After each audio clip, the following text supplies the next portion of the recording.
Hi, I'm Nat. And I'm Guy. And phase one of the 20-point peace plan between Hamas and Israel. A ceasefire and a releasing of hostages coming very soon, if it hasn't already started, tomorrow. Well, let's get into the first story, and then we'll go into Gavin Newsom rigging elections openly.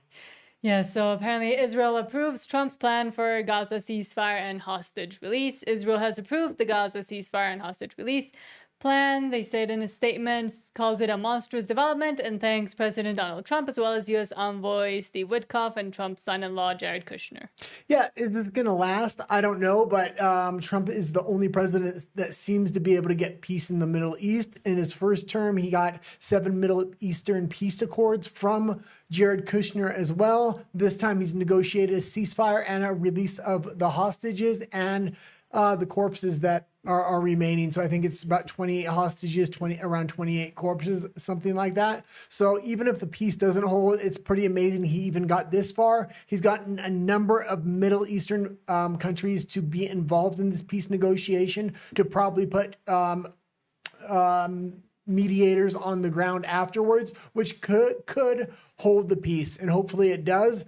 Perhaps they're preparing to go to war with Iran. Israel is. That's why they want to stop this war with Hamas right now.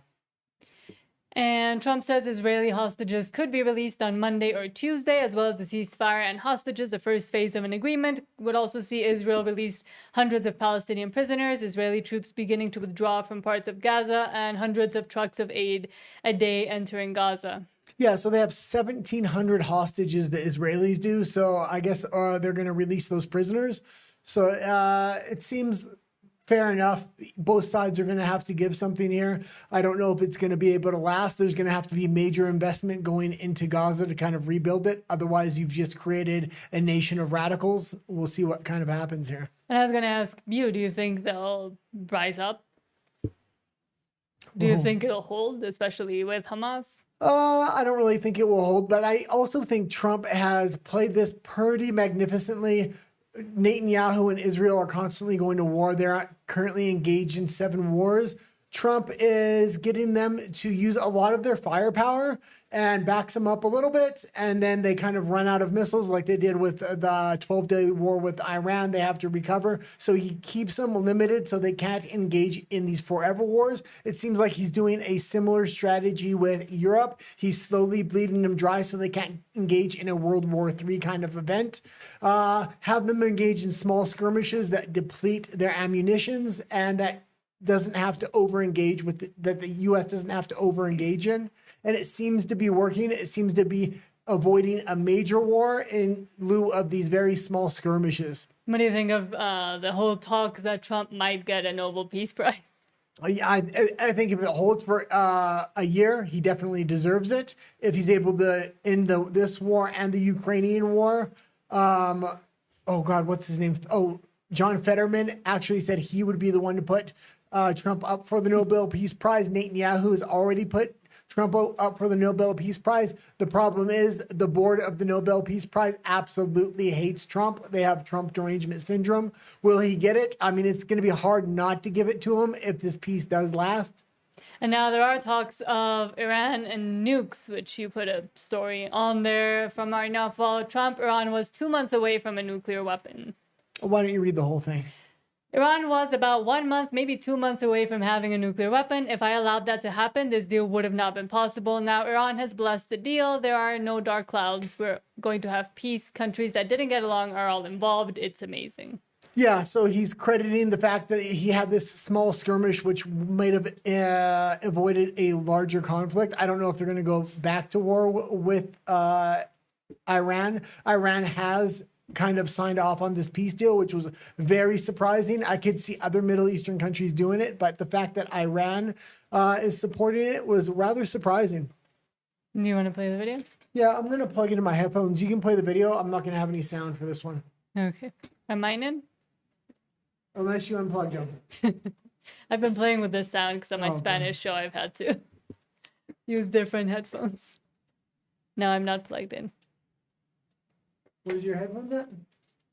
Here. Down here. Thank you. Clearly, this is why I am not supposed to touch the technology. I am only supposed to edit and do investigation. Okay, we should have some sound here. Hopefully, hopefully the audience has sound as Can well. you lower my volume? Yeah, let's just play the video.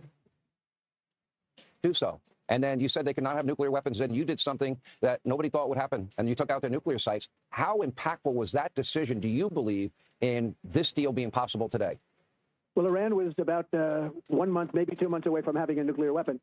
And if I allowed that to happen, this deal would not have been possible. Or if it was, it would have a tremendous cloud over it, because you'd have a country with a nuclear weapon that was not obviously very friendly. And the power of nuclear weapons is something that we shouldn't even be talking about. It's so massive. And so by doing that, we now have something where actually Iran and a number of people have been talking about a deal, but it's a very much different Iran. And frankly, we've had some very good conversations. And as you saw, they blessed the deal. They put out a few hours ago a statement that they agree with the deal and they blessed the deal. That's a tremendous thing. I believe if they had a nuclear weapon, there would be a whole different. Even if we made the deal, it would have a very dark cloud over it because of what could potentially happen. So now there are no dark clouds. We're going to have peace. And by the way, I believe Iran's going to be actually a part of the whole peace situation. But countries that frankly didn't get along, they're all involved, and it's brought the whole world together. Okay, and this is going to be very interesting because Trump is trying to secure Israel mainly through protecting them from Iran and Hamas, the two big pieces that they're kind of scared of. The rest of the Middle East is on board with peace. Trump has kind of brought those two partners to the table and got everybody else to sign off on it. So possibly this could last, although there are rumors that they're ending this Hamas peace in order to go to a wider war with Iran. It's just absolutely insane the amount of wars Netanyahu is in right now. I have no real problem with Israel. I do have a problem with the never-ending funding of billions of dollars going to them. America first, just like Mexico first for Mexico and Canada first for Canada. All this billions of dollars going to foreign countries and foreign wars for never-ending wars is a little crazy. Netanyahu is currently engaged in 7 wars, well 6 now because this Hamas one is done. I don't know if Netanyahu really wants a long-term peace. They may put him on trial for war crimes. They have Israel has previously put some previous leaders in jail for war crimes, so I could see Netanyahu being put on trial possibly. Somebody else that should be put on trial is Gavin Newsom before he gets any ideas, because apparently he's already getting some just in the California election. Wall Street Ape says, holy see, Gavin Newsom's new redistricting election is going to be rigged. California resident got her ballot. If you vote no on Prop 50 to stop the redistricting, it shows through the envelope. This makes it easier for Democrats to identify them and throw them in the trash. And yeah, and this is crazy. So there's a little hole in the envelope here, which they're going to be able to tell which way they voted, possibly throwing out ballots they don't want to actually count, which is going to be absolutely ridiculous. This is so far beyond rigging an election. I don't know how this is legal. This needs to grab wider news because Gavin Newsom is the leading candidate for president in 2028. If he's willing to rig this election, what else is he willing to do? Mm-hmm. I mean, we saw what happened on the last election they had, so. And Rafa says, hello. So hello, Rafa. How are you? And thank you so much for coming on today, WDW Pro, and leaving them a super chat. You're too kind. And it's very nice always to see your super chat pop up and then read it. So thank you so much. And anybody else coming over from WDW Pro, or if you don't know who they are, go follow them. They're entertainment, pop culture news channel, and you're on there tell it as it is. I'm on there every second Tuesday. Thursday. Every other week. Yes. Okay, let's go into the next story here. And from Pierre Polyev, breaking, Mark Carney promises President Trump to give $1 trillion out of Canada, handing wages and jobs to the U.S. Mark Carney went for a White House lunch. Canadian workers were on the menu.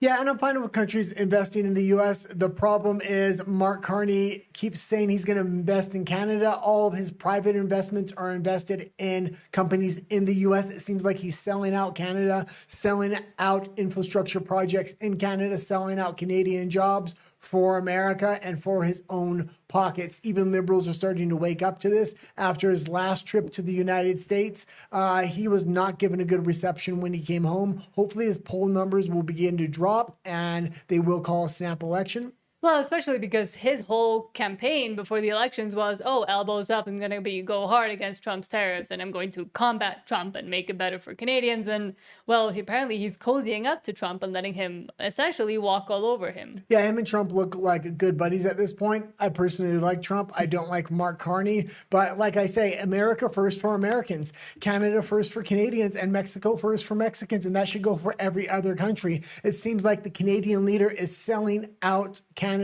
for his own pockets and to cozy up to Donald Trump. So when he gets out of office, he can continue to line his pockets. And Pierre Poilievre during this last election was the... He's the lead opposition going up against the Liberals in Canada. So if they do call another election, it's going to be between him and Mark Carney for Prime Minister of Canada.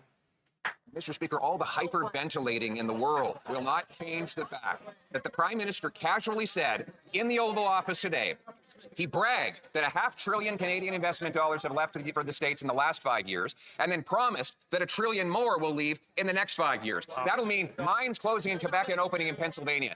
It'll mean mills closing in BC and opening in Washington State, factories closing in Ontario and going to Michigan. Why is it that the Prime Minister sells out Canadian workers, Canadian jobs, and Canadian investments in the White House?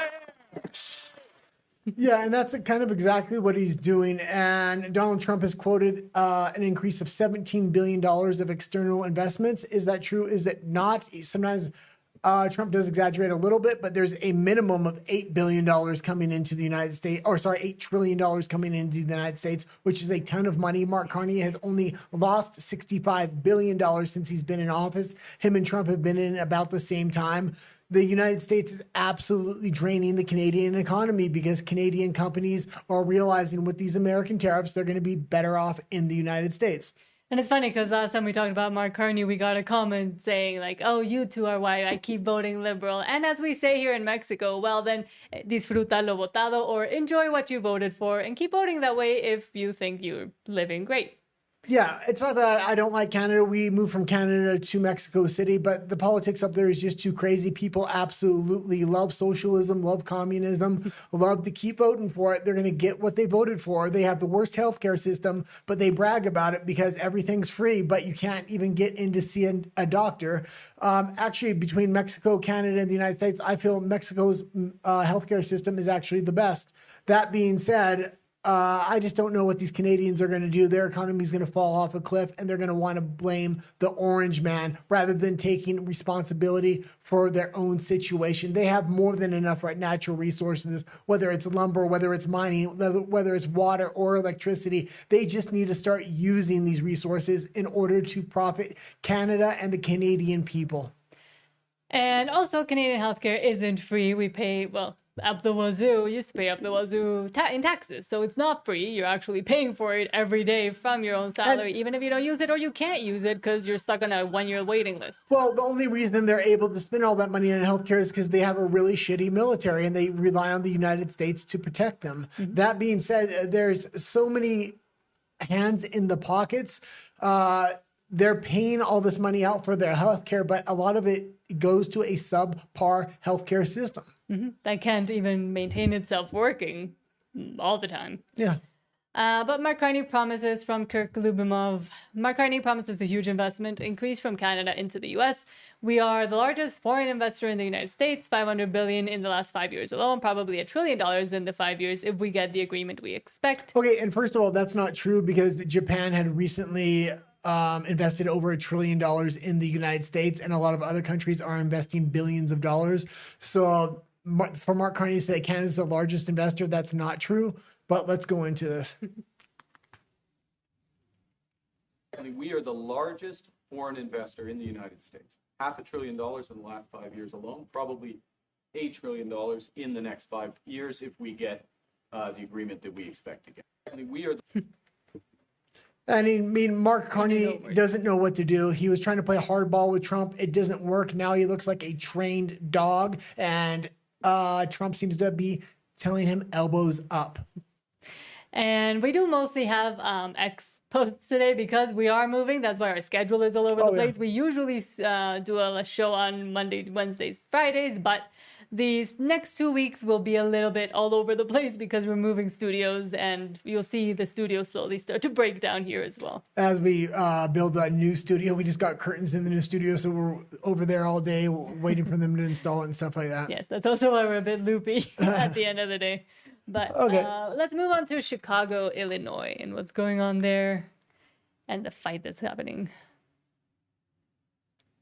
I don't want Donald Trump to come in there with the National Guard, because if they clean up the crime, Chicago will lose $800 million in federal funding for crime programs. That's why they don't want Donald Trump there. It's all about the money. All you got to do is follow the money. It's 100% true. I've been talking about it online, and they're trying to use the money in order to plug the budget deficit and the holes. And that's why they're trying to monetize crime. It's one big system. It's a racket. And black people are falling for it. These liberal protesters are falling for it that don't even live in Chicago. Illinois, they not even playing no games as far as trying to make sure that they plug that budget deficit. And so they're dependent on Donald Trump. And so instead of actually cleaning up crime and balancing the budget like they're supposed to, they begging the federal government for money and trying to act like it's these community programs, and they juking the stats in order to get to the money. It's one big racket. I don't want Donald. And that's a fact. It's one big racket, and they have been fudging crime statistics for a long time, trying to act like there's not crime. Anybody that's lived in the United States knows Chicago's one of the worst cities. That whole region, Detroit's up there as well. It is absolutely crime-ridden. Now, Trump kind of ran on having ICE go into these big cities and starting to deport people, but he's actually had 10 times more self-deportations than ICE has been successful at. That being said, I hope the American people don't come victim to this propaganda that ICE is bad, the orange man's bad. Trump ran on this. Trump is successfully doing this. And if you look at every other country around the world, and sometimes Americans have a hard time doing this, looking outside of America, but immigration is absolutely destroying Canada. It's destroying Europe. It's destroying the UK. It's starting to come to Mexico now. There was just a huge caravan. It has the potential to destroy Mexico extremely quickly because Mexico doesn't have the infrastructure these other countries do. That being And they don't even have the infrastructure. That being said, there's so much propaganda against what Trump is doing, saying ICE is bad, Trump is bad, we have to stop this, this is an authoritarian dictator. That's not true, because if you look at every other country around the world, they're in a far worse place, and they wish their government would do something like Trump is doing. So if you live in the States, I hope you don't listen to this liberal propaganda. But also, if you notice in that clip, they do talk a lot about the homelessness industrial complex. It's basically what it is. And in Vancouver, for example, I did a whole thing of research about where the money actually goes, how it is embedded within the BC, the British Columbia government as well, and how they give contracts to each other without actually solving the problem, because solving the problem doesn't benefit them in the end. Same happens in California. Same happens anywhere where you see these tent cities pop up and crime go up and open air substance use, and it just becomes unlivable for the people there. But it is because of the interests of the people that are supposed to be working for you, meaning the government. Yeah, and all these Democrat liberal cities like Chicago, like Los Angeles, like New York said, oh, we're sanctuary cities. Nobody will be deported from here. And they didn't have to deal with immigrants because they were only going to border cities. Then those border cities started shipping them out to Chicago, to New York. And where did Chicago and New York put them? They put them in black areas. They put them in Latino areas. Having a huge influx of immigrants into these areas already took a struggling community and made it far worse. It increased the crime. It deflated job wages. It had less jobs for American citizens. It hurt the communities most, like the black community and the Latino community. And that's why we've seen so many blacks and Latinos, especially males, vote for Trump last time. And I'm sure a large portion of that population is very happy he's actually cleaning it up now and getting those immigrants out of their communities. And let's see. And when I talk about immigrants, I'm talking about illegal immigrants. And here we'll see Chicago resident bringing the heat, talking about this. Black people in Chicago, let's get this clear for the record so nobody is confused, right? In 2020 and 2021, when Democrats, specifically Joe Biden and Kamala Harris, flooded Chicago with the illegal, undocumented criminal invaders, y'all didn't have nothing to say about that, right? When the mayor, Lori Lightfoot, gave them benefits, millions, prepaid EBT cards with $10,000 on it, prepaid Visa cards, 6 months worth of free rent, free health care, free child care. Y'all were okay with that. And if you watch any of these protests happening in Chicago right now against ICE and against Donald Trump, it's all liberal white women and some white men. It's not the Black community and not the Latino community saying stop ICE. They actually want these people out because they want their jobs to go up, they want jobs back, and they want crime to be lowered within their communities. Well, it's them and the potentially now foreign terrorist organization, Antifa. And then you all continue to be okay with it by going out and voting for Kamala Harris to continue what she was doing with the open borders, right? Now that ICE is there to actually do something about it, right? With Trump's mandate, now you all are boohoo, whining and crying, complaining that ICE is coming to Black neighborhoods. What the hell is wrong with y'all? Where else are they supposed to go when that's where y'all allowed them to go? You see, Democrats didn't put these illegals in Oak Brook or Oak Park or Evanston, in any of the white neighborhoods, yet you got the white liberals downtown protesting to keep those people there because they know that they're in Black neighborhoods. And y'all goofy. Y'all falling for this. Y'all voted for Kamala Harris, and now y'all are protesting ICE coming to Black neighborhoods to remove these criminal invaders. Y'all are calling ICE racist for coming to the Black neighborhoods. Well, why are they coming to the Black neighborhoods? Because that's where you all allowed them to go. So tell me you a goofy Democrat plantation slave without telling me you a goofy Democrat plantation slave. And if you remember, I was showing a lot of clips over just before Trump got elected, and people in Chicago were pissed about the number of immigrants coming into their communities. They were holding community rallies. They were going to speak to the mayor and what do you call when you go Town hall. Yeah, they were going to town halls, and they were absolutely losing their minds, yelling out the mayor, saying, we don't even get benefits like these immigrants get benefits, get them out of our communities. They're illegal. A lot of people don't mind legal immigration. It's illegal immigration that they have a problem with. In the US, in countries like Europe and Canada, it is actually also the more legal way of immigrating, either asylum seeking or just overstaying visas or just literally doing it through the process. But because they don't manage and they have no infrastructure in most of these, all of these countries to support what they're actually trying to bring in or allowing to come into the country, then that is also, I would say, even more worrying that it is a country. I mean, in the States, it's illegal technically, but in all these other countries, it's being done through legal means. Well, this is a multifaceted plan for Trump. He's got this tariff on. He's bringing back trillions of dollars in investment into the United States for manufacturing, whether it's high-tech manufacturing or mid-level manufacturing. And he's getting rid of illegal immigrants, which would mean good factory jobs for American workers, factory jobs that actually pay well again, because there's not illegal workers undercutting the wage of the American citizen. So. And Rafa says, did you see that the messages that Candace showed about Charlie Kirk renouncing Israel were true? Yeah, I seen them.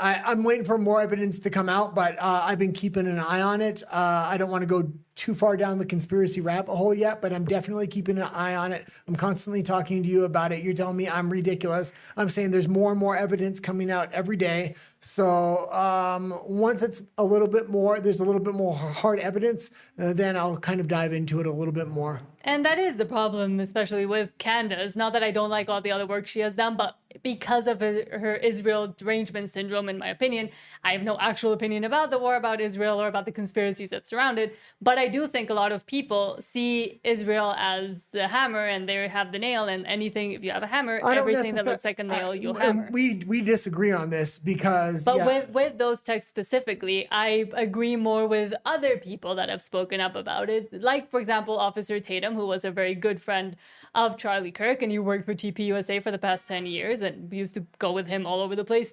He says that, of course, sometimes you will vent over text to a friend. You never expect those texts to go out. But the fact that a lot of people are trying to put this on Israel, of all things, instead of the crazy trans violence that we have seen happening in the U.S., especially against conservatives and right-wing people, is insane to me, that they're trying to let this guy almost get off, or his boyfriend, who I think was They're also involved. they're gonna have to have the evidence, and the timeline's gonna have to match up. But the thing is, it's not out of context to say Israel's possibly behind this. But the problem is they're creating plausible deniability for the person who probably did commit it, or his boyfriend, or both of them. So I don't think they're helping the prosecution. They're not creating plausible deniability. The evidence is going to show what the evidence shows. If they can't convict him because they don't have enough evidence, maybe he wasn't the shooter. That being said, I would say the boyfriend maybe is. I like a lot of content creators you don't like. I watch Nick Fuentes, Dave Smith. They just had a huge interview yesterday. I really like that. Idiots. They both don't like Israel, but they also don't have enough evidence at this point to point at Israel, and that's kind of the boat I'm in at this point. And Rafa says those guys have more power and are more infiltrated than you can imagine. That maybe, but I do think there's a lot of evidence that also points to them not really being able to manage even their own country. Then why would they try to go meddle in other countries? I don't think all the things they attribute to Israel and the Jews is actually from that, but it's a very easy scapegoat when you don't want to look into the actual information. It's easy to say, oh, it's Israel, oh, it's the Jews, oh, they control everything, when it's actually a lot more complicated than that. And it goes into even a further conspiracy theory other than just the Jews in Israel. But it's also a logical plausibility. They need a backup plan in case they do go to war and Israel ceases to ever be a state. They have to have somewhere to go. That's the United States. The conservatives and the liberals are currently turning their back or leaving Israel as they used to support it. Both young groups within those factions no longer support Israel. For example, I'm fine with that. I'm fine with people not supporting other countries over their own. As we say, Mexico first, Canada first, America first. But what I'm trying to say is... And I don't think the union of these countries and too close, like being allies too close in a way, is good for countries either. So I'm agree with that. Charlie Kirk was obviously walking away and changing his mind on the Israel subject. So I don't think they would go and end him because of it. Okay, that's retarded. Sorry. That's completely retarded to think that. It's not. It is. And you haven't seen enough conspiracy theories over the last 10 years. You should be questioning everything at least. I'm not saying Israel did it. What I'm saying is I'm okay with questioning it. What I'm saying is there's not enough evidence at this point. I know. But I will point at them and I will But I think Candace is taking it a little bit too seriously, and I actually think she's butthurt because her relationship with Charlie kind of fizzled over the past 2 years, and now with her whole Israel is everything, she's trying to use that as a almost way to crumble Turning Point and make Turning Point she's not crumbling Turning Point in any way, shape, or form. She keeps trying to bring up receipts about it. I'm glad she's investigating it. Yes, investigate it, but with actual evidence. Everything's someone told me, someone sent me a text. I can't tell you who. I can't show you a picture. I can't show you the video. She's literally showing the messages. She's showing the videos. She's crowdsourcing the evidence, meaning today she was asking for video evidence of a certain person in the crowd if anybody was there that day, and she was asking for it. This is how she's going to get the evidence, is the people that were there that day. I just think she's butthurt over her relationship with Charlie. It's not just her. There's a lot of people, and that's the thing. Yes, and a lot of people that already didn't like him from before. So, of course. That's not... Okay, we can move on from here. Well, I think we have a difference of opinion. Yes. And yeah. But it's not a difference of opinion. We both say, let's wait for more evidence to come out. I just don't want... You're just not looking at the evidence. No. Behind closed doors, you're telling me I'm an idiot for even questioning the narrative. I'm not saying you're an idiot for questioning it. I'm saying it's idiotic to blame everything on Israel when there's no evidence. Nobody's blaming them. We're looking into that. We're currently looking into what I'm saying is you're just listening to people who hate Israel. So, of course, they're going to make it sound... I'm listening to all sides. That's the difference between me and you. You're not listening to the other side. Yes, I do, and I know what their points are. Okay, let's move on here because we're not going to agree on this one. People are going to think we're fighting. That's okay, we are. Rafa says maybe Nat is under Israel's payroll. Just kidding. I wish I was under somebody's payroll. I wish I had a payroll. Honestly. But it is funny whenever, like, in Spanish, in my Spanish channel, they call me like a paid journalist or chayotera. I'm like, I wish someone paid me. I would never let them, but... You want to believe so bad it's this trans shooter. I don't want to believe it so bad. Hold on, let me finish my sentence. You want to believe so badly it's him, and most of the evidence is pointing to him. Yes. You're getting angry if anybody even suggests it might be somebody else. No, I'm not getting angry. I'm getting angry at the notion that a country, just because they're losing support from Charlie, which they did, and he was just trying to get them to strategize better on social media, which now they're trying, it's not working. And I don't think Israel is doing a very good job at anything. Israel honestly. have done a... Hold on, I haven't finished. Okay. What I'm saying is just because it's all these people that already hated Israel that of course are going to say, oh, Israel did it first thing. Israel's done a shit ton of things to make people hate them right now, especially Netanyahu. And yes, but to blame this on them with no evidence and just conjecture is also retarded. There is some evidence. What? He's turning down multi-million-dollar donations from Israel. $150 million is not a lot of money for Turning Point. $150 million is a lot of money for anybody, and especially for Turning Point USA. Yes, not. it is. It is, especially if it's on a reoccurring basis. That would probably be that would be the largest single donor that they had. No. Yes, it would. You didn't. No. Okay. If you're gonna wait, I know they had bigger donors. I don't remember the name. If you're gonna tell me no, give me the evidence. I don't remember the name. So who's the but biggest they donor? do have a bigger donor. Who's the biggest the first donor? one was the one that helped him, who continued to help them. Then that was Hillsdale $10,000. College. No, Hillsdale College as well was donating not a lot of $150 other. million.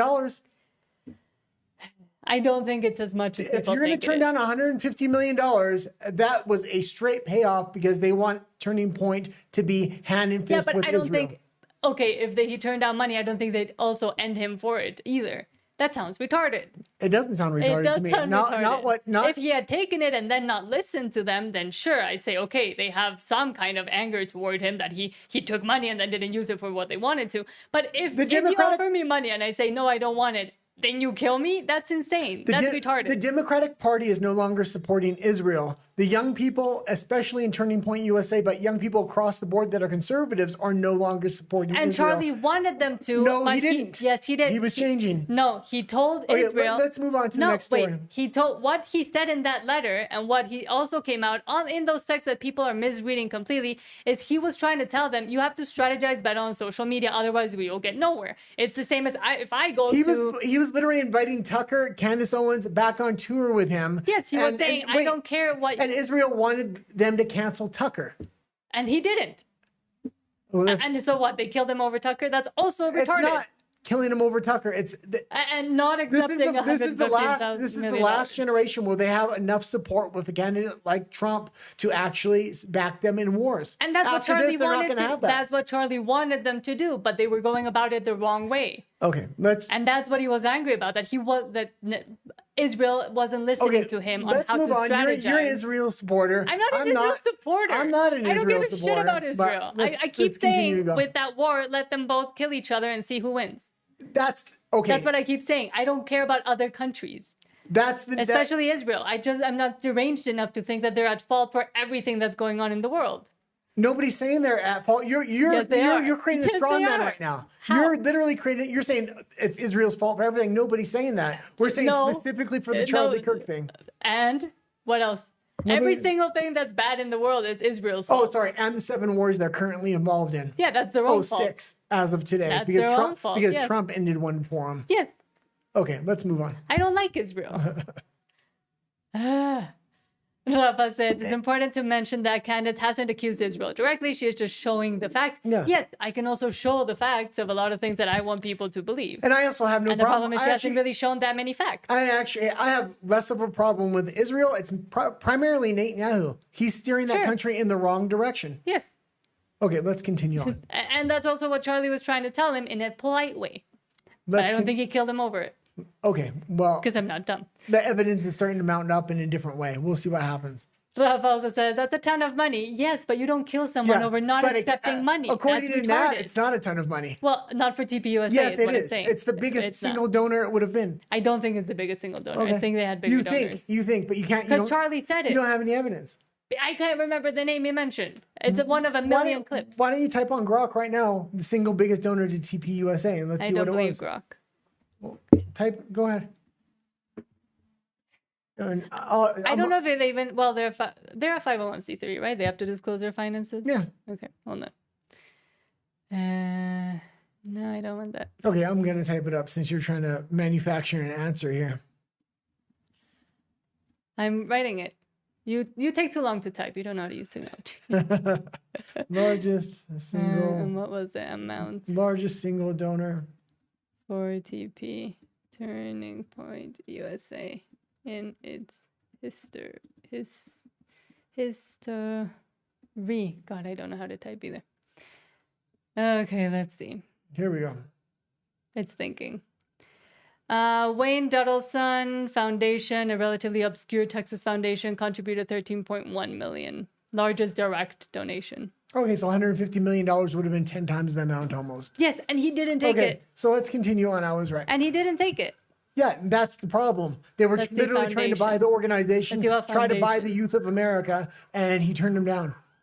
Why? Because Yes, and that's fine. You don't kill someone over, and you don't claim to Israel, kill someone. Israel just might have. No. Okay, People are deranged Let's about continue on here. it. Rafa says hashtag team guy and that I'm being hyperbolic. I think the people that blame Israel for everything are being hyperbolic. Nobody's blaming them for anything, everything. Yes, they are. No, they're not. Not you directly, but like everybody, like Candace.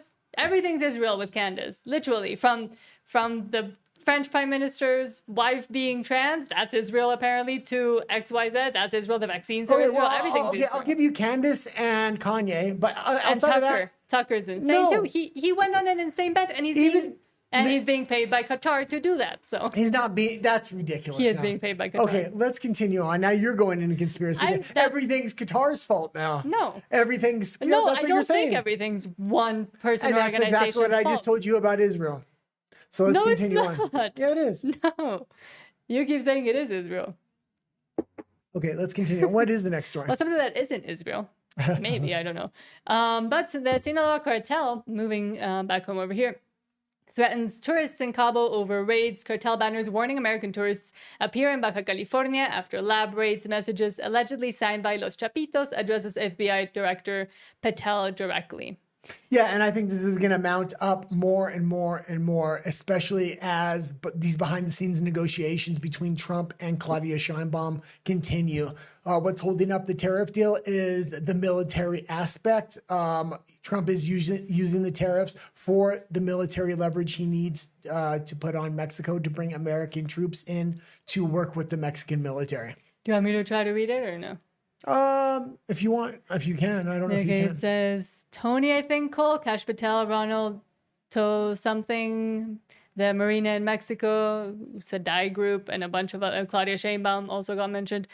You will be the one to blame. We're going to show you how we will make this war starting on the 5th of September. September?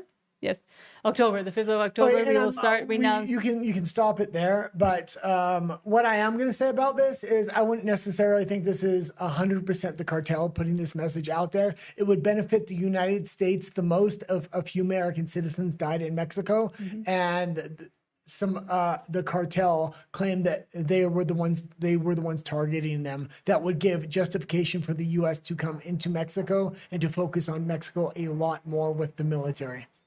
So I'm not saying it's not. It could be either or. But just because they're saying it's the cartel in the media, there's two options. It's the U.S. or it's the cartel. It actually is the cartel. Or it's both. Rafa says, sorry for the conflict. Oh, that's how we usually, that's how it is in our house. No, it's not a conflict. Yeah. We laugh at each other. She says, I apologize if she sends you to the couch today, guy. No. Usually I fall asleep I on the argue couch. about it with the Israel stuff a lot, actually. I think there's a few things we have most of the stuff we agree on, but we do have a difference of opinion on a few things. But what else do we have? Overall, she does listen because she used to be I do listen. You've been a lot. You used to be a lot bigger supporter of Israel. So no, I didn't. Yeah, you were. I didn't know much about Israel at all. I know, and I've educated you. Oh, thank you. Except on Charlie Kirk. I've never been, but you keep saying that, but I'm not though. You're the one that sleeps on the couch anyway, though. Sometimes when I'm editing, I fall asleep on the couch. So, but right now I'm not editing videos because we're moving. Rafa says, if that happens, at least you'll sleep with reason by your side, guy. Yeah, I know. I just think people take the whole Israel Jews thing a little bit too far. Nobody's blaming Israel for everything. I'm not saying you, people. Okay, let's continue. Really, Nick Fuentes doesn't blame Israel for everything? Actually, Nick Fuentes is the one I know, person he that was the one that defended. said that this was dumb. He was defending. Exactly, which was hilarious. But Okay, let's continue on. And I agree with Nick Fuentes on that one, even though he's changed his mind. Oh, if you haven't seen the Dave Smith, Nick Fuentes interview, it was like 3.5 hours of actual gold. They got into in-depth reason on a lot of different topics. Those are Dave Smith is them. No, they're two of the best intellectual minds. No, they're not. Yeah, they are. Oh God, don't always listen to him. As I always say in my Spanish show, don't let just one or two people form your opinion. Take a wide breadth of opinions and people who think different things, and then form your own opinion Okay, from that. watch the interview and then get back to me and let me know if you Yes. thought it was a good interview or a good conversation they had. Okay, let's go on to the next. I think Raph was the only one watching. Yes. But FBI Director, well, because we're also doing this not at our usual day or time. FBI Director Kash Patel, the era of cartels is over. The FBI and LAPD arrested 14 leaders of the Rancho San Pedro gang, a violent crew linked to the Mexican Mafia and Sinaloa cartel. In a sweeping California takedown, agents executed, oh, I thought they literally, executed 16 search warrants across Los Angeles, seizing weapons, narcotics, and records. Patel declared the operation a turning point, vowing to dismantle cartel-linked networks nationwide. 13 suspects now face RICO charges and possible life sentences as federal officials call it a major blow to cartel influence in Southern California. Yeah, so they're going to be going hard at the cartels. The people with the most to benefit if Americans are targeted in Mexico is actually the U.S. government because they're looking for justification to come into Mexico right now. What else don't we agree on? Oh, I was trying to think. I think that might be it. And that I would want way harsher treatment of addicts. Yeah, I tend to be a little bit more liberal than you. You're just you're extreme far right. I'm just right. Far right. I'm just conservative. You're extreme far right. You're like, yeah. No, I'm not extreme. Okay, the fact that you don't like Nick Fuentes and I don't. You're about as far right as Nick. Okay, let's continue on. From Ryan Gertison, the green scam. Full display in Germany, liquid laundry containers made of paper but with plastic bag on the inside to contain the liquid. And we keep seeing this all over the place. It's not just in Germany, but... Well, yeah, and this is pure humor here. I can have the sound. Can't play the music, but... Yeah, there.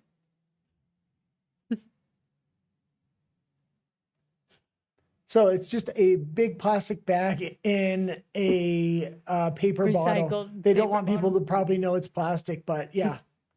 And I'm sure, I mean, I can hear the excuse that they would try to make, like, oh, it's actually less plastic because, and it is better to do it this way because the bigger container is less plastic.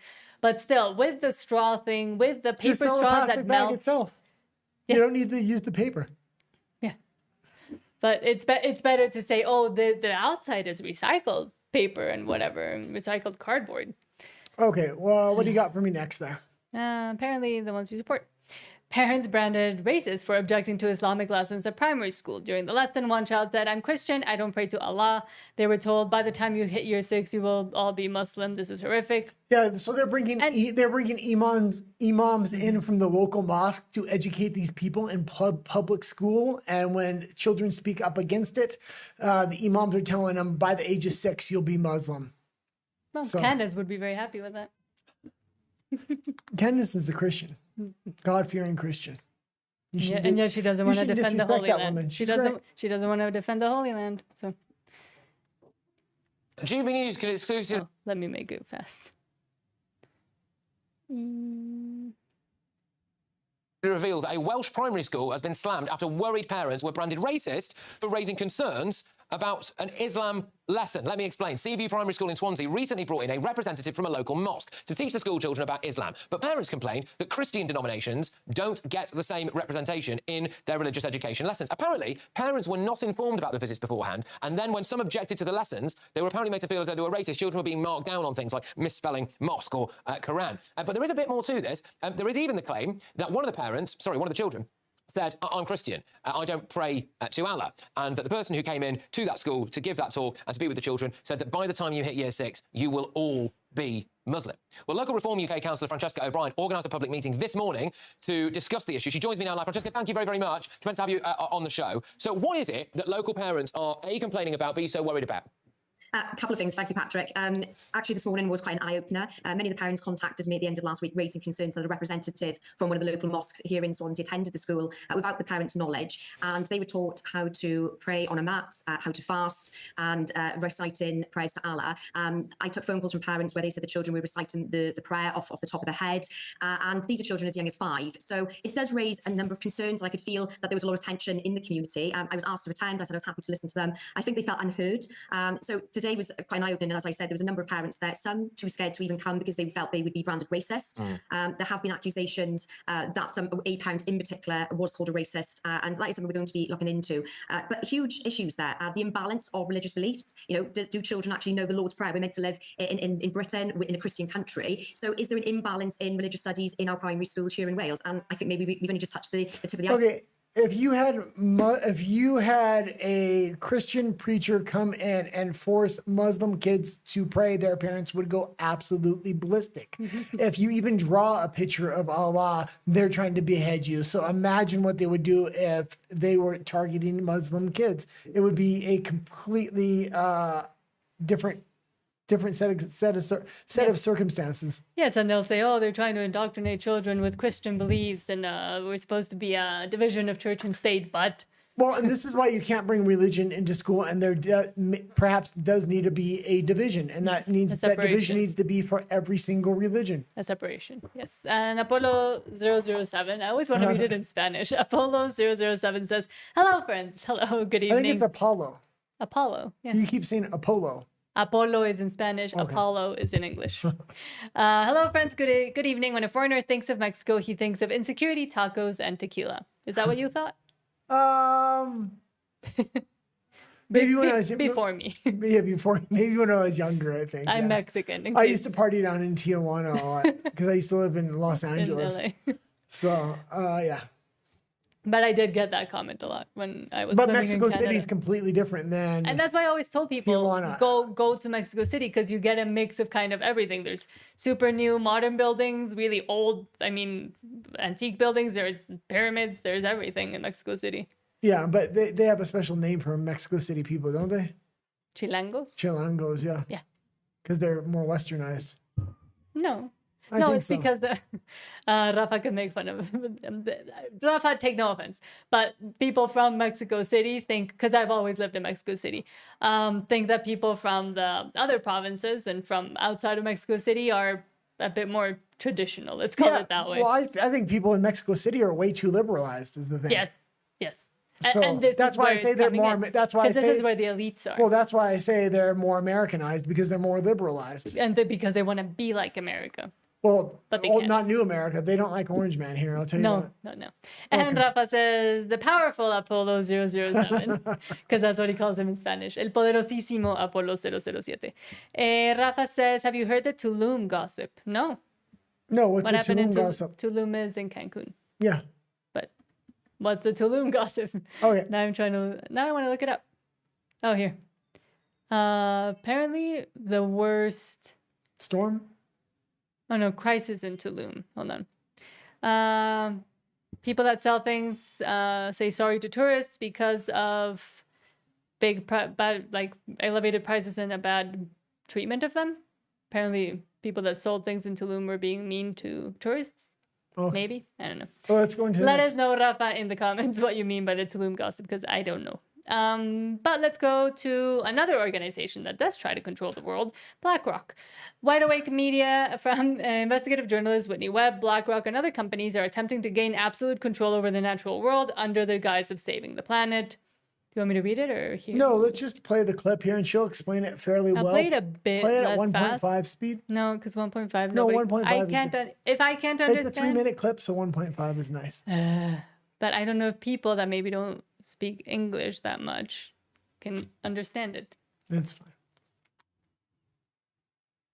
It seems like in Larry Fink's case in particular, there's a goal, well, a big ambition there to develop new asset classes that can be used to basically fuel their existing business model and perpetuate it for, like, I don't know, millennia forward. So one of these that, I've Yeah, and this was Mark Carney and BlackRock and a few other major globalists. This was their new economic architecture she's kind of talking about. A lot of the West is still on board with this. Donald Trump is fighting furiously against this to try to take this system apart, but let's go back into it. I've been writing about for a few years is the whole idea of natural assets, what they call nature's economy. As an asset manager, BlackRock being able to unlock and take control of as many natural assets as possible that aren't currently part of the financial system is obviously a way for them to perpetuate what they do and deepen and expand their control over not just people in the existing financial system, but really over the natural world as well, and essentially turn everything alive into a tradable Wall Street financial product. And the goal, as Fink has stated, is to have all of this on a universal ledger. On blockchain, presumably, and have it be, trackable and surveillable. By having it all surveillable and automated in a sense, he's able to have his risk management AI thing, Aladdin, sort of exercise control over it in unprecedented ways, I think, for their benefit. And then, of course, a lot of what's happening now as we're moving into this new financial governance system is the push to change all of the infrastructure towards this, quote unquote, green model, I guess, or decarbonization, right? Part of the goal of the whole global carbon market thing for them is that it allows them to unlock so many new assets and so much more collateral and so much other stuff to create new debt out of and to just sort of expand the existing models they use to just unprecedented levels. And sort of perpetuate this into infinity. One of the things, too, about the natural asset thing, at least as far as the natural asset corporation model is concerned, is that you literally just go into a forest or you go to a river or lake and you identify the natural asset. And then at no cost to you, just after identifying it, you issue shares in the natural asset, a lake, a forest, whatever, and then you sell those shares. I mean, it's literally just pointing out something outside and being like, this is mine, I'm going to fractionalize it and sell it to people. And you're producing money in out of thin air, essentially. Yeah. And you're able to do that. I mean, the natural world is vast and huge, and they're doing this, they're financializing it all as framing it as the only way to save the planet. Right. But really, it's the only way for them to save their insane debt racket. Yeah, and that's the thing. Whether it's a river, a mountain, a forest, they want to turn this into an asset. And I mean, the economy is really, at least the capitalist economy is really based upon a pyramid scheme, and it's starting to max out, especially now that the population is beginning to shrink. So in order to keep that pyramid scheme going, they're going to have to find new assets. So the environment is the perfect asset for them to kind of economize, along with carbon credits and things of this nature. And I was going to say, exactly, it goes into the whole carbon credit scheme as well, and using climate change and fear mongering as another means of extracting money from people. Yeah. Taxing people for even things they don't even know what they're being taxed Rather for. than make hard assets and make life better for citizens, they really want to transfer the money to the most wealthy in the society. And that's all the scheme is going to do. It's going to continue to do. And you'll see a two-tiered society form much more rapidly under that new system, especially if they get a digital currency and digital ID. That's why it's so important to say no to digital ID now, because everything else they need to enslave us is based upon that digital ID. Mm-hmm. Rafa says, he brought the gossip. Rafa says they sell an ice cream cup for over $15 and charge $20 for going to the beach. Even wealthy foreigners are fed up with that. They should just call themselves Disney, and Americans would be happy to.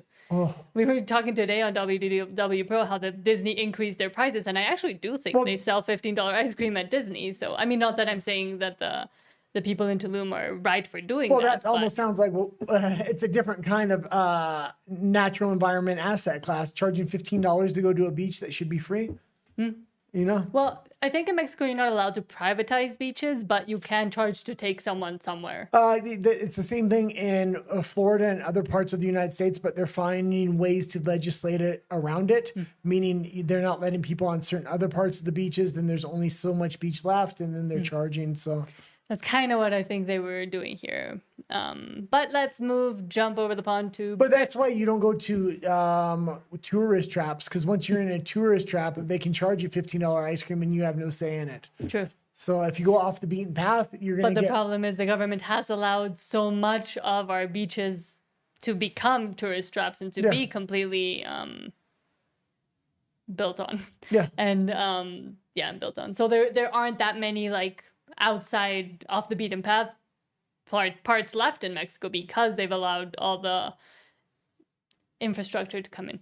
Well, if you come to Mexico City or you go to other small mountain towns as well, it's not necessarily all tourist traps, but along the beaches in Mexico, it's been majorly industrialized into a bunch of tourist traps. And that's why they give discounted airline tickets down there. We learned that when we traveled to Mexico City one time. Yes, we tried to do a trick, but it didn't work. they Why you tell them realized the what was trick? happening. So we had a friend in Vancouver, Canada, who said, "Oh, what I usually do is buy a ticket to Cancun that stops in Mexico City as a layover, but then I just stay in Mexico City." And apparently he had never gotten caught doing that. But when we tried to do it, we stayed in Mexico I City. was actually leaving Mexico City a little bit earlier Alone? than her. Yeah. And they told me, oh, you can't get on your plane. Your passport has been revoked. I'm like, what do you mean revoked? Denied or something Denied. like that. Yeah. So there was nobody that spoke English there. So I was having a hell of a time. You had to call me so I could talk to them. You were translating. And basically they said, because I got off the airplane early and I stopped in Mexico City. Yeah, because you didn't go to Cancun. Yeah. But eventually it worked out. Yeah. But let's see, jump over the pond to Britain, to one of my favorite people, actually. That's why I kind of put this story in the there. world, I would say. Katie Hopkins, sorry, I forgot the last name. I was going to say Katie Hopkins. Katie Hopkins is 100% a British patriot and is risking everything to try and save her beloved country. Prayers for Katie's safety. If you don't know who Katie Hopkins is, go follow her and go watch this interview with Glenn Beck. All of it. It's really good. She's really funny. She's a comedian, but she's also a journalist and she's done a lot of investigation. You like her a lot more than I do. We like different content creators. Yeah. I'm a girl. You're a guy. It's normal. We don't have to like all the same content creators. You're a Nat. I'm a guy. Yeah. But I mean, she's great. If you like me, maybe like she's who I would want to be when I grow up. One day he'll grow up. One day. Put it at 1.25 or no? 150. Okay, 125. I believe there will come a time not too far from now when the British people, true British people, will have to make very difficult choices. Either they will flee eastwards to Eastern Europe with our much more stronger Christian neighbours, Poland, Hungary, those countries, or they will seek asylum, flee, try to come to America, or they will stand their ground. But certainly the time of the Crusades will need to come again if we are to return. What do you mean by that? We are overrun in every way, in every sense. Demographically, all births, Muslim births outnumber births to every and all other religion. This is no commentary on anyone's religion. This is just pure fact. Our mayors who control funding in our capital cities are Muslim. Mosques are not churches.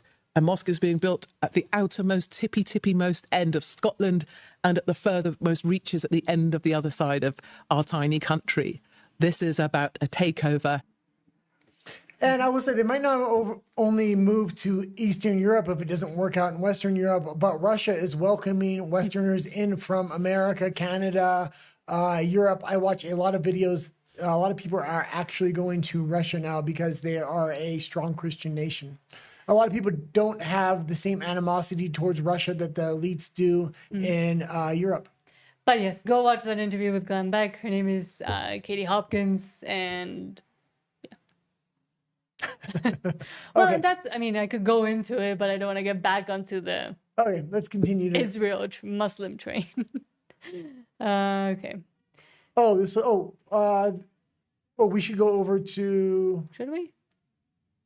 Oh no, never mind. Okay. From Continue. Nick Delahanty, 1.6 billion contingency fund for EU migration pact. Okay. I don't know what this is. Yeah.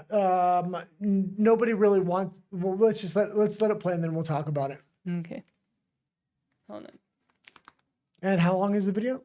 2:56. Yeah. So just play it at 1.5. Let us know in the chat if you can even understand at 1.5, because I know Guy Or can. 1.25 then. Sometimes I can't. Hold on. Budget 2026 has just been published, and I think I'm the only person that's spotted what's going on. Mainstream media tend to focus on trivial items like the price of cigarettes and alcohol, but they're pretty irrelevant. In order to figure out what's going on, you got to read the documents yourself. This is the 2026 expenditure report, a 300-page technical document that goes through department And he's talking about Ireland. by department, line by line, how all of our money is being spent. This is the Department of Justice, Home Affairs and Migration. As you can see, they get given 5.7 billion euros a year, and this is how they spend it. 2.7 of it is going to migration. Now, before we go any further, we need to remind ourselves that over the last couple of weeks, the media have been having a field day reporting on the levels of government waste and spending and negligence and fraud in the IPAS system. That's all because of this report from the government's own Comptroller and Auditor General that set out very clearly in the government's own words how there is so much fraud, waste and abuse in this system. So much so that even yesterday the Irish Times came out and called it a wild west. We've been saying that here for about 2 years now. All sorts of TDs from... Yeah, and it's not just this is happening in Ireland. This is happening in every EU country, almost every Western country. That's what Donald Trump was going in with USAID to try to cut the fat, cut all the corruption that's going on within the system. Canada is especially corrupt with this. They're probably one of the more worst countries. From across the country are now coming out and jumping on our bandwagon. Choo-choo, welcome aboard. So back to the matter at hand. When we dig into the middle of this 300-page report, there is one sentence that is buried deep, but once read, it sticks out like a sore thumb. It reads, 1.6 billion euros is being allocated in a contingency fund across international protection processing, international protection accommodation, and Ukrainian accommodation for 2026. 1.6 billion in a contingency fund. Why is this being buried? This money is being put aside to pay for the implementation of the EU Migration Pact. This is a briefing memo that the Department of Justice put out earlier in the year. This document clearly sets out the implementation strategy and the projected costings of the EU Migration Pact. It estimates over 875 million and makes this stark warning, which says that in addition to these costs, it must be acknowledged that in the short term, the cost to the state in relation to the EU Migration Pact will increase as two parallel legislative systems will need to operate for some time. Alarm bells should be going in your head. And they're talking about two parallel legislative systems. They're talking about the EU taking over the sovereignty of a lot of these countries, especially when it comes to migration, health, different things. These countries are losing their sovereignty as the EU tries to transition over to an EU authoritarian government. This is why the EU needs to be broken apart now. These countries need to reclaim their sovereignty. So if they don't want immigration, they can say that and not be blackmailed by EU banks and globalist banks in order to do kind of what they're telling them to do. Let's remind ourselves that the EU Migration Pact, nobody wants. Poland don't want it. Denmark don't want it, Hungary don't want it, even the Irish human rights NGOs don't want it. But yet here we are, reserving 1.6 billion euros all for the EU Migration Pact. I don't know anyone in the country who wants this. Do you? Okay, Budget 2026.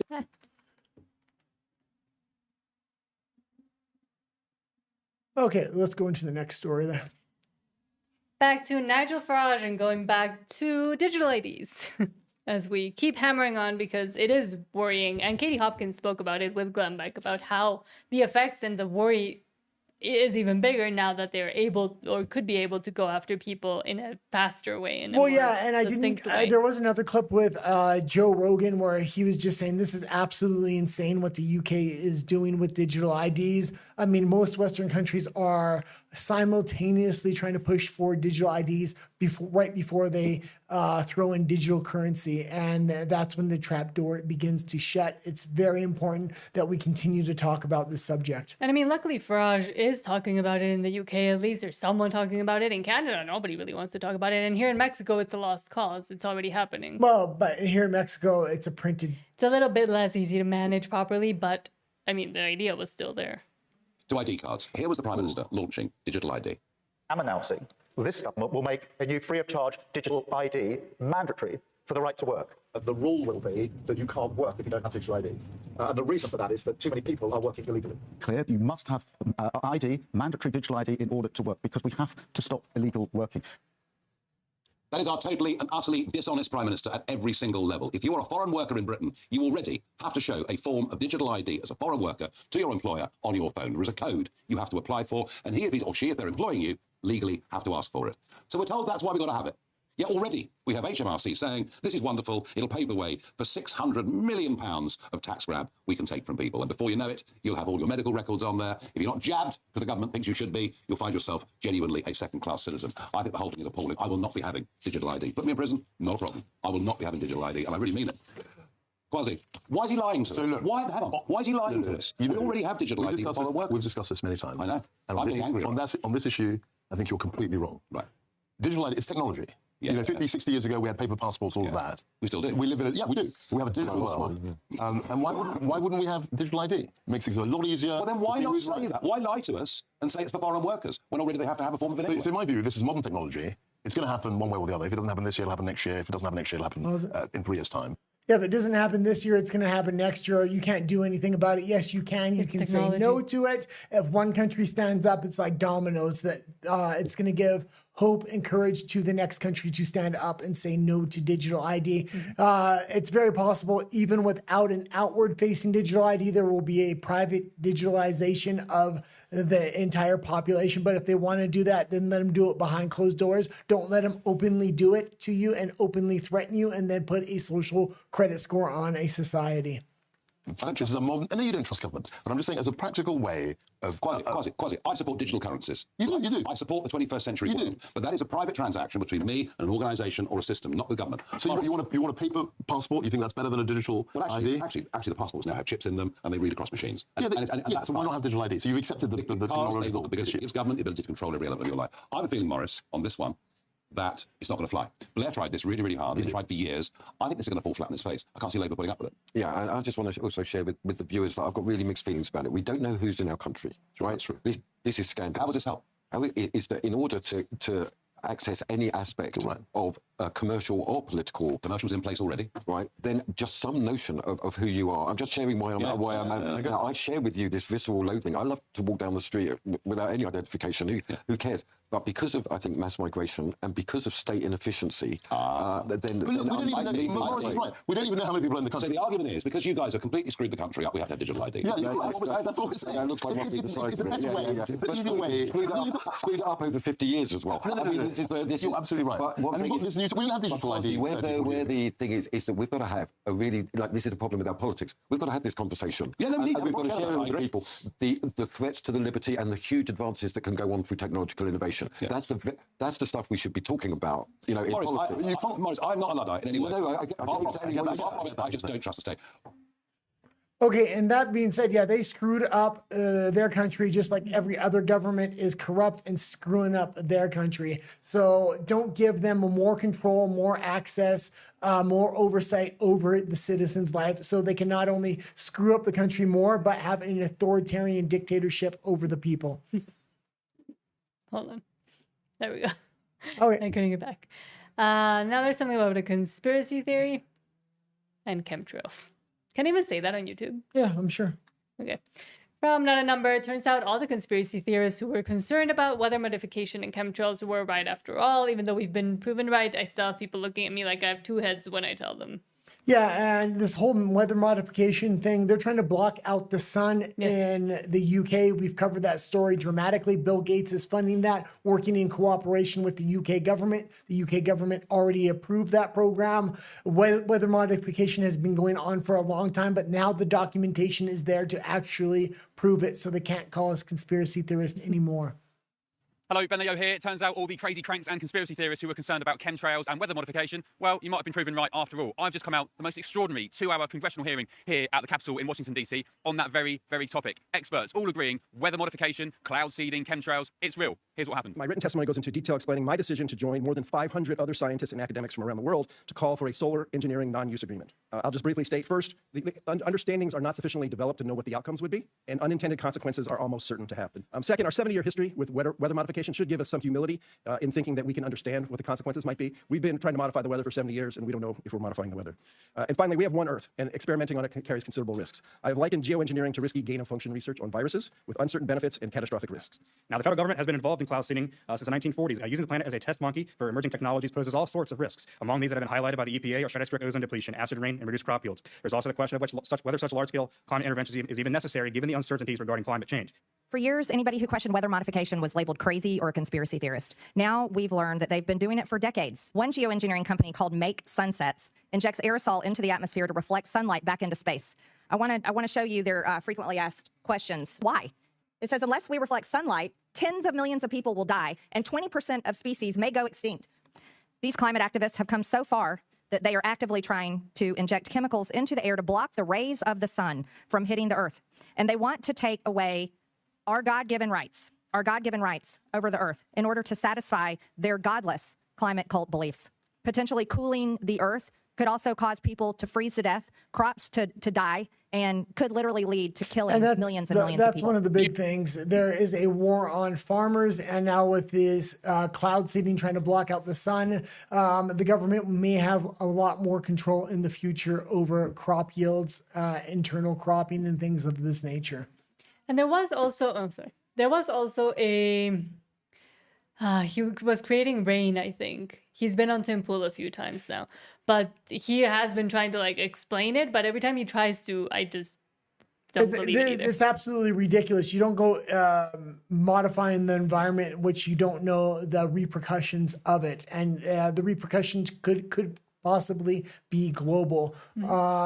And the UK that was allowing Bill Gates to just spray things to block the sun in the place where there's already almost no sun, and they weren't going to tell, or they didn't tell the people what was in that aerosol even. Just 6 months ago, I watch a ton of debates. Every day I'm watching debates, but they were literally having a debate of are chemtrails real? Is weather modification real? They were having a discussion then. Obviously, one person said no, the other person said yes, but there wasn't actually any documentation to prove it. Now it's just in the past 6 months, a ton of evidence has come out, so it's no longer a conspiracy theory. Something else that isn't a conspiracy theory is all the subscription services that they want to get you into. And now even one of the most appreciated car brands, I would say, and one that you wouldn't believe would do it, is doing it, and that is Toyota. Toyota is actually my favorite car brand. It has been for a long time, but it's really fallen off this past year with the 2025 models. They had to meet green climate standards in a lot of countries, so they modified their engine so they're not quite as powerful. They're not running as good. They're breaking down much more easily. That's on top of these monthly subscription fees that are absolutely ridiculous. And I was telling you when you told me this, BMW already tried this. They tried to give a subscription service for the extras that you could get in your car, otherwise you couldn't activate them, and it completely failed and they had to remove it. But now a lot of these car companies, if I could remember the creator's name of the video I watched, it was really interesting because it talked about how modern cars have been completely influenced mostly by Asian and specifically Chinese markets. And that is why we're seeing the uglification of cars, because they're now trying to suit the needs, not of the people that are buying them over here, but the people that are buying them overseas. But they're trying to make a production line that can cover everything. So they're sending the same kinds of cars with the same things that maybe we or people in the West don't want, just because people in Asia are asking for that. You're going to tell me BMW tried this and it didn't work, but it did work, because it might not have worked with BMW, but it's working with Tesla amazingly. And that's the issue. Tesla's having a lot of success with subscription models. So now Toyota is trying to adopt the same thing. I think this is absolutely ridiculous. I would hate to have to pay a fee, especially for these. Do you want me to read it? Piddly paddly things. No, they can describe it for us. I had watched the video earlier. Okay. So she's going to talk about it? Yeah. We're in a Toyota 2025. And we noticed that on the screen, you can't use navigation unless you pay a subscription fee for it, right? Which is insane. Like, you can't just hook your phone up and use navigation on your phone. That's free. So we looked at the subscription fees, and it's $15 a month. It's also $15 a month to stream music to the actual screen in your car. Okay, together it's $25 a month. Then I also saw somebody on a forum say it's $8 a month to be able to see your oil level and your tire pressure. That's dangerous. Hey, man. What? What? To use the car. Basically use the car and the key fob. The car's like 40 grand. Oh yeah, remote start. You have to literally pay a subscription fee to get remote start. The vehicle is capable of all these things. What the fuck you reality? You have to pay to use them. Toyota. We're in. And that is, you will own nothing and you will be happy. Yeah. And I think car companies that kind of go away from that model will see a benefit in the long term, especially if this is adopted. But I think the more upper echelon of cars are going to be able to charge these subscription models. But even with Toyota, like that was the one brand I think a lot of people saw as it being rejecting all this and still being one of those, classic quality cars, but no. Yeah, I mean, they actually rejected a full-scale takeover into the EV market. They said they were going to diversify because a lot of countries don't have charging stations, things of this nature. A lot of things Toyota has always done has been great. Over this last year, especially with the 2025 models, I'm surprised at the lack of quality they're given. They've also moved a lot of their manufacturing to Mexico. We live in Mexico. I like Mexico. The problem is the cars coming out of the Mexican factories are not engineered very well. People are noticing the ones coming out of Japan still have that very high standard. The Mexican cars just have huge gaps where they shouldn't have gaps. And yeah. But that's like the $15 a month to stream music to the screen in your vehicle. That's insane. The Bluetooth wouldn't work. Well, yeah, if you can't just plug your phone in, that's craziness. And to check your oil level and tire pressure, that is dangerous, isn't it? Yeah. Don't you have to be able to check those things? I never do. But shouldn't you be able to check those things? Because then the oil burns. You taught me how to change oil. Well, yeah, you can do it. I didn't know you had to do it. You can do it manually still, I'm guessing, but... Oh, yeah. So that's maybe... Okay. I think so because I had my car in Vancouver like for 3 years before like we started dating, and I never checked the oil, and I didn't know you had to do it. And then you were like, "How have you not done that before?" It still worked. Rafa says, "Throw the crappy screen and install a tape player." Yeah, well, yeah, because I do keep saying physical media is very important. So maybe just get an old Toyota that has a cassette player already in it. Those work better too. I think it was the '89 RAV4 when I used to work on movie sets. Everybody had one, and everything is completely manual on there. And people are actually looking for those cars now, and they'll replace the engine or fix the engines up because they don't want any of these ridiculous electronics in their car anymore. Yeah, I love like a 50s like pickup truck, like the one we've seen some here in the street the other day, just changing the engine, putting a few. We went to a really scary Home Depot the other day, and we it was not scary. They got scared. It was like a freaking horror movie. The wall was covered with blood. It was not covered in blood. That's what it looked like. That was mold, probably. We went to a Home Depot here in Mexico City, and it was in a real industrialized area. And then we go down. That bad. It was in Copilco, if anybody knows where that is. We go to park underground, and it's really dark. There's sporadic cars there. We parked the car, and you parked really far from the door, so we're walking. I couldn't find parking. We're walking across this freaking parking lot. I guess it's maybe oil, but it looks like blood's all over the wall. It was probably paint. And there's just all these amazing classic cars under here, though, in this really weird area. And I said, I'm sure it's because there's a classic car repair shop or a classic car store somewhere. Yeah, there must have been 40 in the mall. Really nice classic cars. A lot of them were covered, though. Yeah. He likes to listen to like scary stories and the aliens and stuff. There's a bunch of prostitutes on the street out there when we were driving into this Home Depot. It was a seedy area, to say the least. Yes, we're not going back there. Let's just say that because he got scared. I didn't get scared. It's so scary, and I was like, "It's fine." I didn't say it's scary. I'm from here. I'm from here. I said it's not a good area, so you would be aware of your surroundings. Okay, gringo. Sure. Okay. He gets. You're the one going to get raped, not me. No, I would make sure it's you. Don't worry. Thanks for not defending my honor. But wait, who said it? I guess Apollo 007 was right because he says when a foreigner thinks of Mexico, he thinks of insecurity, tacos, and tequila. But you think of scary. It's scary. Oh, it's shut scary. I wasn't scared. Yeah, you were. I wasn't. Okay, let's go to the next I wanted story. to know what the cars were. Let's go to the next story here. From Maha Action, Dr. Eric Berg just revealed the real reason behind the sudden wave of anti-RFK Jr. and Maha content online. Big Pharma is literally paying influencers $1,000 per post to attack the Maha movement. Yeah, and we've seen a lot of this scandal coming out with paid protesters for democratic movements. For everything. And we also seen at the last election, there was a ton of money going into democratic shills that would make different posts. And that's the only way the Democratic Party could fight this stuff. And now they're going after the Maha movement. RFK is actually doing amazing things. I was hard on him when he first came into the administration, but I'm very happy of what he's done so far. And Maha is Make America Healthy Again. I found out Big Pharma actually is paying influencers up to $1,000 a post. $1,000 a post. So you can imagine what's happening right now with the, against Maha and RFK. I found out. Yeah, and there was an email that had gone out to a bunch of politicians, and it got leaked. And Big Pharma was lobbying a lot of these politicians with big money to try to get RFK fired. So I'm glad it didn't happen. Him and Trump seem to be going strong. And Rafa says, and I don't know how to do this accent very well, so I'm sorry, Rafa. I'm going to try my... Actually, he does that accent way better than I do, but I will try. Cámara, ya te la sabes, güerito. I think. He says, read with Chilango accent. I tried my best. Is what people say when something's going to happen to you. I used to be able to do it. It's like, it's going to happen to you, güerito. I used to be able to do a very good Mexican accent because I used to live in LA, and there's a lot of... He actually did. He sounded like a Mexican in LA. Yeah. Oh, God. What do you... Chicano. Yeah, Chicano.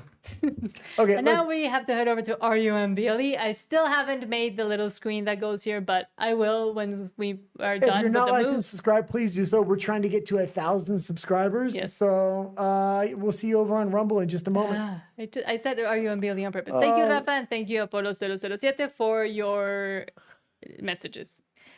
We'll see you over there.